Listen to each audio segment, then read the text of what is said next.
Bill. Thank you, Mr. Speaker. The eyes of the nation are upon us tonight.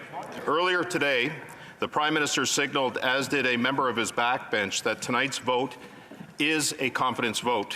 Convention requires that the Prime Minister to publicly declare a confidence vote of this nature as such following convention. My question for the government House Leader is the vote tonight a confidence vote? And if the vote is lost, will the Prime Minister plunge us into an election? The Honourable Government House Leader.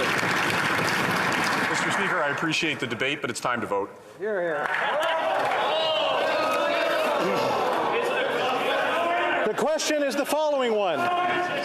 Mr. Medicino, seconded by Mr. Trudeau, moved that pursuant to Section 58 of the Emergencies Act, this House confirm the declaration of a public order emergency proclaimed on February 14th, 2022. All right, guys, so while the mainstream liberal American media is fearmongering about the possibility of World War III with what's going on with Russia and Ukraine, I think what we actually should be worried about is what's going on north of the border in Canada, okay? Because it looks like we could be on our way to having a full-blown dictatorship, you know, CCP style in Canada, okay? As Canada has voted to extend Trudeau's declaration of emergency powers in response to the freedom protests. Okay, now we're gonna talk about this, and we're also gonna talk about what's going on in Ukraine/Russia. I'm gonna keep 100 with you guys. One of the reasons why I haven't talked about the Ukraine thing is because I honestly really do not give a damn. Okay, I don't care. Okay, and there's a reason why I don't care, because it's very obvious what is about to happen. Okay, and all the fear mongering about World War III and all this BS. Again, it's just the American media and the Biden administration playing on people's ignorance, okay? It is very obvious what is about to happen, okay? But I'm going to talk about that later. But first, let's talk about what's going on north of the border, which I think is more pertinent, okay? As, again, this guy, Justin Trudeau, he looks like he's on his way to being a dictator, okay? Fulfilling his hopes and dreams and becoming the next Xi Jinping of the West, okay?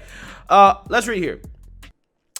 Canada on Monday was set to extend the use of the special emergency powers invoked last week by Prime Minister Justin Trudeau to quell protests against COVID-19 mandates, which had paralyzed the capital and disrupted cross-border trade.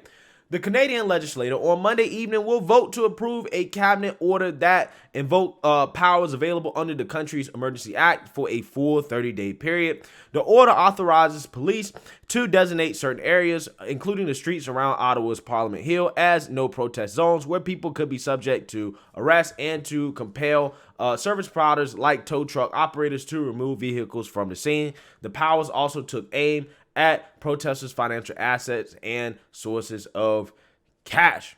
Okay, so basically, after Trudeau declared financial warfare against the truckers and cracked down on the protests using police force, a lot of these protests have apparently cleared up, right? The streets have cleared in Ottawa, and things are starting to return back to normal. However, there are some demonstrators that have moved out to the more rural areas, okay? And because Trudeau basically thinks that they may come back into Ottawa to demonstrate again, basically he's asking for an extension of these emergency powers, right? Just in case they come back. Okay, now to me, in my opinion, him doing this in the first place is basically him trying to be a dictator. Right, he's overreaching his authority. Again, you know, he's freezing the assets of people that disagree with him politically, of people that are peacefully protesting. Right, this is the type of stuff that happens in Russia. Right, this is the type of stuff that Putin does. Okay, and you know how much the mainstream liberal media fearmongers about Putin. Right, that's literally what they're doing right now, fearmongering about Putin. Okay, but we have a guy north of the border that, in my opinion, is acting like Putin, right, a dictator, and they're not say anything about it, right? It's nothing to see here, right? Focus on Putin and Ukraine, okay? So, yeah, with that being said, they have voted to extend the Emergency Act, and we'll see basically what happens from here. But it looks like his use of the act, may have worked, at least as of right now, to make some of the protests and the demonstrations die down. Okay. Again, in my opinion, I think this is what we actually really should be concerned about, is a potential dictatorship on the rise just north of the border. Okay. I think that's what we should be worried about. But what the mainstream liberal media is talking about is actually potentially World War III in Ukraine. Okay. And I'm telling you guys, this is BS, right? It is nothing but BS.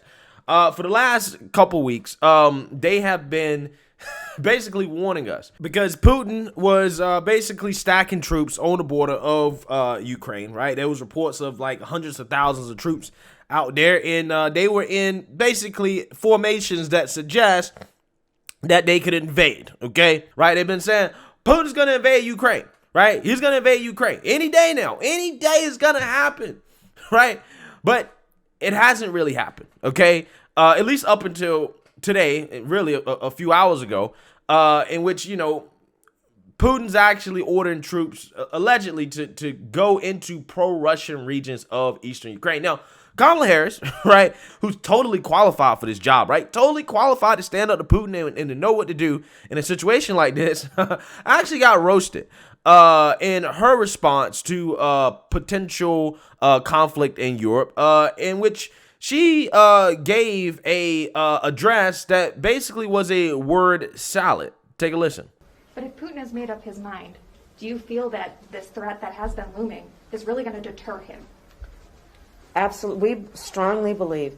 And remember also that the sanctions are a product not only of our perspective as the United States, but a shared perspective among our allies. And the allied relationship is such that we have agreed that the deterrence effect of these sanctions is still a meaningful one, especially because, remember also, we still sincerely hope that there is a diplomatic path out of this moment. And within the context then of the fact that that window is still although it is absolutely narrowing, but within the context of a diplomatic path still being open, the deterrence effect, we believe, has merit. Yeah, so I think she's trying to say that sanctions, particularly financial sanctions, on the Kremlin, may still be a viable path, even though they know that Putin is likely to still invade Ukraine. Okay, and I'm saying invade very loosely because it's not really an invasion as much as it's just these territories that already want to be a part of Russia, basically saying, all right, we're just going to be a part of Russia now, right? That's actually what's really happening, right? And anybody telling you anything different is lying to you, okay? Because this is not about to be some, listen, there is some war in Ukraine right now, okay? There are separatist groups that want to be a part of Russia, and that has caused a loss of lives. But what I'm saying is that this is not necessarily going to be World War III between the U.S. and Russia, okay? Like the media is making it out to be. That's not what's about to happen. So let's read here. Russian President Vladimir Putin has ordered troops into separatist-held parts of eastern Ukraine in what the Kremlin call a peacekeeping mission, just hours after he signed decrees recognizing the independence of the Moscow-backed regions. Okay, so this is Russia basically saying, hey, look, y'all already said that y'all independent, okay, and we recognizing y'all independence, right? That's what he's saying. It is unclear if Russian troop movements mark the beginning of an invasion of Ukraine that Western leaders have warned about for weeks, but multiple U.S. and Western officials warned Monday's move could serve as the opening salvo of a larger military operation targeting the country. In a fiery speech on Monday night, Putin blasted Kiev's growing security ties with the West, and in lengthy remarks about the history of the USSR and the formation of the Ukrainian Socialist Soviet Republic, appeared to cast doubt on Ukraine's right to self-determination. Quote, Ukraine has never had traditions of its own statehood, he said, calling the eastern part of the country ancient Russian lands. I mean, that's kind of factually correct, okay? Ukraine was a part of the Soviet Union. Putin's just saying, listen, we taking back what's ours, right? And this is by no way, no means, I'm not supporting Putin, okay, at all. I'm just keeping it 100. This is what the man thinks, right? He definitely wants the eastern part of Ukraine. He wants to take back what he believes belongs to Mother Russia, right? That's what he believes, okay? Decrees signed by Putin conveyed Moscow's official recognition over two breakaway territories in the Donbass region of eastern Ukraine, the Donetsk People's Republic and Luhansk People's Republic. The decrees recognize them as individual states and guarantee their security with Russian troops. The decrees said that Russian so-called peacekeeping forces would be deployed into the region. Okay, so these are the two regions right here, okay? The Russian-backed separatist control areas, okay? It's right on Russia's border, right? This is basically what is at stake here as of right now. And pro-Russian separatists in the Donetsk and Luhansk regions declared independence from Ukraine in 2014. Fighting between Russian-backed rebels and Ukrainian military in this area has killed more than 10,000 people since April 14th. Okay, so basically in a nutshell, this region already basically said, yo, we don't want to be a part of Ukraine. We want to be a part of Russia. And basically, they've declared independence. Okay. And this is just the process of them ultimately joining Russia. Okay. Now, again, there's been bloodshed, right? Again, it's a bad situation. And this has been going on for a while. Okay. The mainstream media is acting like this is new because they're basically about to officially become part of Russia, right? And that is basically why Putin is trying to call it a peacekeeper operation, because he's trying to maintain somewhat of some peace, right? Because there's already been bloodshed going on in the region. A senior U.S. administration official said the speech was meant to justify war to the Russian people, and it amounted to an attack on the very idea of sovereign and independent Ukraine, using a number of false claims meant to justify military action.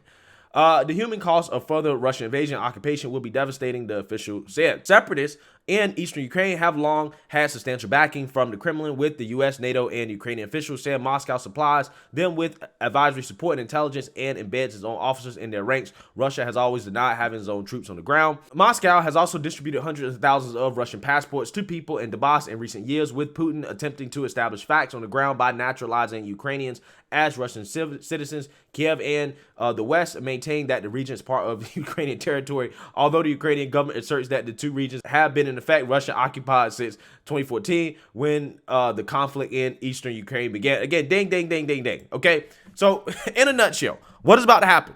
Okay, this is exactly what's about to happen. I'm telling you. Russia is about to grab these two territories, and NATO and the U.S. is going to huff and puff, right? They're going to blow a whole bunch of smoke, and nothing's going to happen, okay? That's not to say there's not going to be some bloodshed. That's not to say there's not going to be some violence. But the U.S. is not going to war with Russia over Ukraine. It's not going to happen. It's not going to be World War III. None of that is happening, okay? None of that is happening.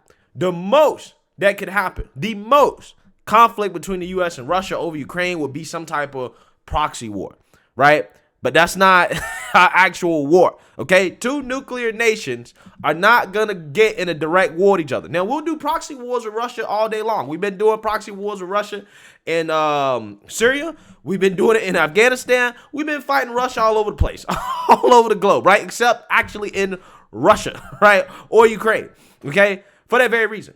But that's not to say that we might not, do a proxy war there. That could possibly happen. I think that's the worst, okay?